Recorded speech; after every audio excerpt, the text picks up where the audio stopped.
Imagine a war fought over just 2 years that completely redraws the map of North America.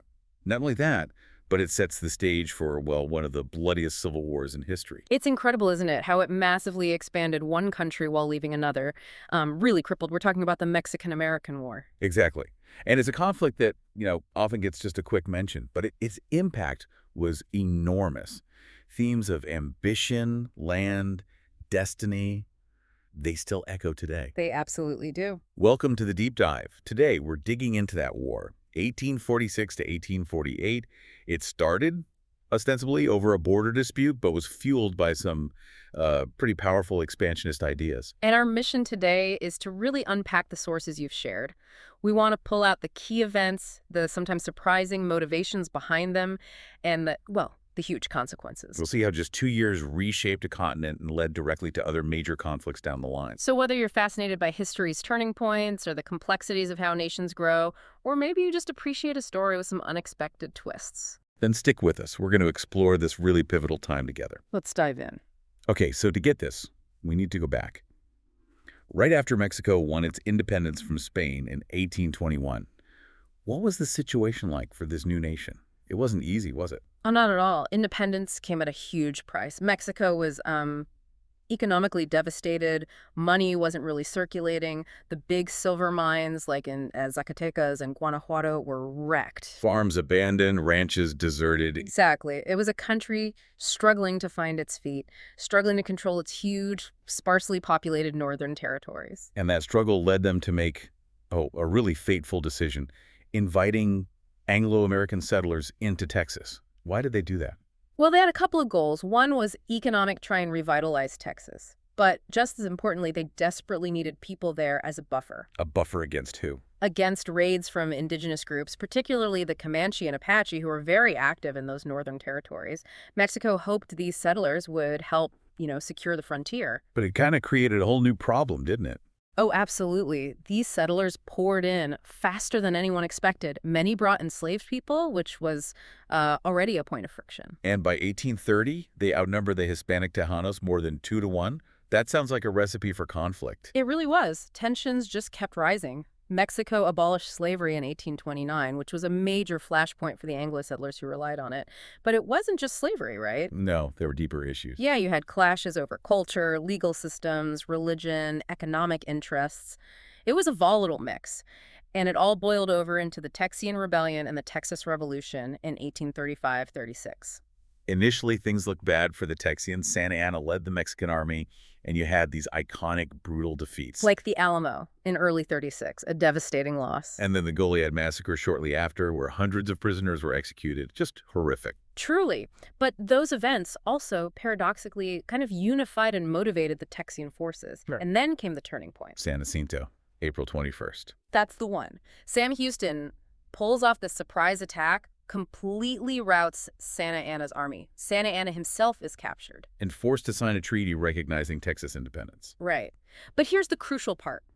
He signed it under duress as a prisoner. So, the Mexican Congress. They refused to ratify it. So Mexico never actually accepted Texas was independent. Never. Which meant for years Texas existed as this independent republic, but there were still border clashes, still tension. Mexico always considered it rebellious territory. And meanwhile, the U.S. is watching all this unfold. Very closely. The U.S. had claimed Texas going way back to the Louisiana Purchase in 1803. They saw an opportunity brewing. An opportunity they definitely took.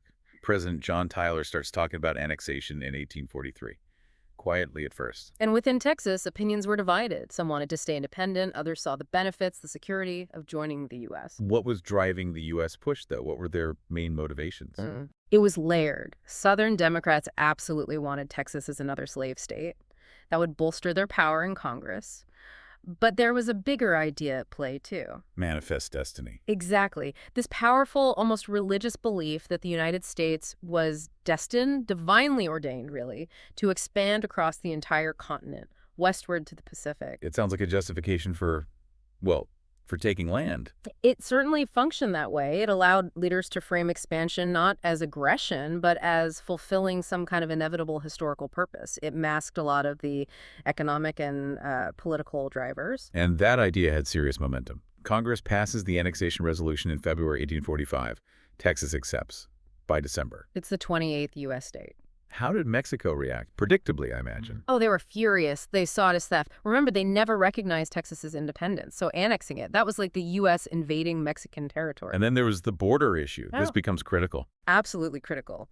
Texas claimed its southern border was the Rio Grande River.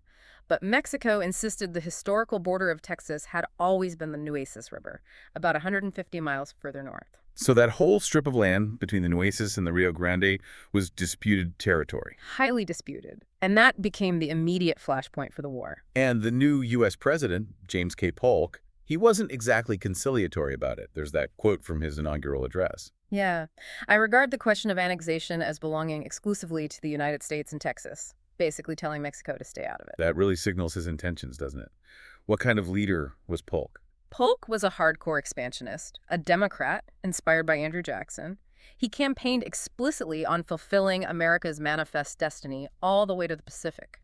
He didn't just want Texas confirmed, he wanted New Mexico and California too. He had big plans. Huge plans. And he wasn't just hoping it would happen, he was actively working to make it happen, even trying secret diplomacy first. Right, the Slidell mission. November 1845. He sent John Slidell to Mexico City. With an offer. The U.S. would pay Mexico $25 million for them to accept the Rio Grande border for Texas and also sell New Mexico and Alta California. Was this a genuine attempt at negotiation or just going through the motions? That's debatable. I mean, the timing was terrible. The Mexican government was incredibly unstable. The presidency changed hands 4 times in 1846 alone. So, not exactly a stable partner for a massive land deal. Not at all. Slidell's presence was seen as an insult. The negotiations went nowhere. Slidell eventually reported back, basically saying, A war will probably be the best mode of settling our affairs with Mexico. pretty much. But here's the really striking thing. Polk seems to have anticipated this failure. He was already moving troops. Months before Slidell even reported back. Back in June 1845, he'd ordered General Zachary Taylor, old rough and ready, to take about 4,000 troops down towards the Rio Grande, into that disputed territory. So he was actively provoking Mexico. It certainly looks that way. Taylor marched right up to the Rio Grande, opposite the Mexican town of Matamoros, and built a fort, Fort Texas. He even blockaded the river mouth. These were undeniably aggressive moves on land. Mexico still considered its own. Mexico had to respond. President Paredes issues a proclamation, April 23rd, basically saying the U.S. started hostilities, ordering defense. The situation was incredibly tense, and then came the spark, April 24th, 1846, the Thornton Affair. What happened there? A U.S. cavalry patrol, led by Captain Seth Thornton, was out on reconnaissance in the disputed zone. They were ambushed by a much larger Mexican force, 11 Americans killed, the rest captured. That was the American bloodshed on American soil incident Polk used. That was it, even though the location being American soil was the very point of dispute. After that, things escalated fast. Taylor fought and won 2 battles in quick succession. Palo Alto on May 8th and Resaca de la Palma on May 9th. Right. And a key factor in those wins was the American flying artillery, these new, light, mobile cannons that could be moved around the battlefield quickly. They were very effective against the Mexican army, pushing them back across the Rio Grande. And when news of the Thornton Affair reached Washington, Polk had what he needed. On May 13, 1846, Congress declared war. Support fell largely along party lines, Democrats mostly for it, Whigs mostly against it. so the war is officially on. But Polk's ambitions went way beyond just settling the Texas border. Oh, yeah. His grand strategy involved seizing New Mexico and California almost immediately. He set that in motion incredibly quickly. And it happened remarkably fast out west, didn't it? California first. Commodore Sloat already had orders to take San Francisco if war broke out.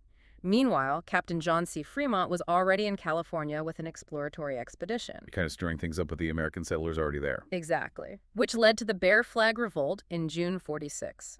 A small group of settlers seized Sonoma, declared the California Republic, complete with that famous crude bear flag. The short-lived republic. Very short-lived. Sloat arrived in July, raised the U.S. flag, and declared California annexed. Just like that, it was incredibly swift. And New Mexico. Just as quick. Pretty much. General Stephen Kearny led the Army of the West out from Fort Leavenworth, marched into Santa Fe in August 46 without firing a shot. Why unopposed? The Mexican governor, Manuel Armijo, just fled. There are strong suggestions he might have been bribed, but whatever the reason, he didn't put up a fight. Kearny set up a provisional U.S. government and then headed on to California. So initially, very smooth conquests, but there was resistance later, right? There was. In New Mexico, you had the Taos Revolt in January 47. A coalition of Pueblo people and Mexicans rose up against the occupation. It was quite brutal. They killed the acting governor, Charles Bent. Yes, among others. His scalp was reportedly paraded through Taos. The revolt was eventually crushed, but it led to controversial trials and hangings of some rebels as traitors, which was legally questionable since their citizenship was in flux. And resistance in California, too. Yes, the Californios, the local Hispanic residents, resisted the occupation for a time. Kearny, arriving from New Mexico, actually suffered a setback initially, but then joined forces with Commodore Stockton. They defeated the main California force at the Battle of Rio San Gabriel in January 47. And that led to a peace treaty. Yes, the Treaty of Guadalupe. It effectively ended the resistance in California. So by early 1847, Polk's Western strategy had been stunningly successful. Both New Mexico and California were under U.S. control. Okay, so while the West was falling quickly, what was happening with Taylor's main army in northeastern Mexico? That was a much tougher slog. Yeah. After those initial wins, Taylor crossed the Rio Grande, took Matamoros, then moved inland to Camargo. And Camargo was awful. Why? What happened there? They were there for 6 weeks in the brutal summer heat. It was a logistical nightmare, and disease just ripped through the army, especially the volunteers who weren't as disciplined or supplied as the regulars. Dysentery, mostly. Yeah, rampant dysentery. One young lieutenant, George B. McClellan, who'd later become famous in the Civil War, wrote that the volunteers literally die like dogs. 1 in 8 men died there from disease. Desertion was also a huge problem. And this is where the story of the San Patricios comes in. Exactly. The St. Patrick's Battalion, mostly Irish Catholic immigrants, many recent arrivals who felt mistreated in the U.S. Army, faced anti-immigrant and anti-Catholic prejudice, and perhaps felt some sympathy for Catholic Mexico. They deserted and formed their own unit fighting for the Mexican side. A really complex and tragic story. Wow. So after that grim time in Camargo, Taylor eventually moved on. Yes, he marched towards the major city of Monterrey. The Battle of Monterrey in September 46 was tough, bloody Reuben fighting street by street. Taylor eventually negotiated an armistice. Letting the Mexican army leave and return for the city. Right, which absolutely infuriated President Polk back in Washington. He thought Taylor should have crushed them. So Polk interferes. He does. He decides Taylor isn't aggressive enough, maybe getting too popular politically too, so he strips Taylor of most of his experienced troops, planning to use them for a new invasion route. Leaving Taylor vulnerable. Yeah. And this is where Santa Anna comes back into the picture in a truly bizarre way. It's almost unbelievable. Polk's administration had secretly contacted Santa Anna, who was exiled in Cuba. Santa Anna convinced them that if they helped him get back to Mexico, he'd negotiate a peace favorable to the U.S. And Polk bought it. He bought it. They let Santa Anna slip through the U.S. naval blockade. And what does Santa Anna do? The exact opposite, I bet. Completely. He lands in Mexico, denounces any deal with the U.S., uses his influence to get himself back in power, raises a huge army, like 20,000 men, and marches north to attack Taylor's now weakened force. Polk got played badly. Which leads to the Battle of Buena Vista, February 1847. The biggest battle of the war, numbers-wise. Taylor was heavily outnumbered, maybe 3 or 4 to 1. But he had good defensive ground, and his artillery was crucial again. And the Americans held. They held. It was a very bloody 2-day battle. Both sides claimed victory afterwards, but Santa Anna retreated south, leaving hundreds of his wounded behind to die on the battlefield. It basically ended major fighting in northern Mexico. But with Taylor stalled, Polk needed another way to win the war decisively. Enter General Winfield Scott. Old fuss and feathers. A very different general from Taylor. Much more formal, strategic. Scott proposed a daring plan. The landing at Veracruz. Exactly. A massive amphibious landing 10,000 troops south of Veracruz City in March 1847. It was the largest U.S. amphibious operation until World War II, and it went off flawlessly. Scott then besieged Veracruz. Yes, using heavy artillery bombardment. The city surrendered after about 3 weeks. From there, Scott began his legendary march inland towards Mexico City. Following Cortés' road, deliberately invoking that history. Santa Anna, having regrouped after Buena Vista, tried to block him at a mountain pass called Cerro Gordo in April. but Scott outmaneuvered him. Completely. Scott used his engineers to find a way around Santa Anna's defenses, hit him from the flank and rear. Another major victory for the Americans. Santa Anna barely escaped. Scott continued his advance, taking the city of Puebla. But then he faced a new challenge. Mexican guerrilla fighters started attacking his supply lines stretching back to Veracruz. It became untenable, so Scott made an incredibly bold decision. He cut himself off. He cut his own supply line, decided to live off the land as he advanced deeper into enemy territory towards the capital. A huge gamble. But it worked. It did.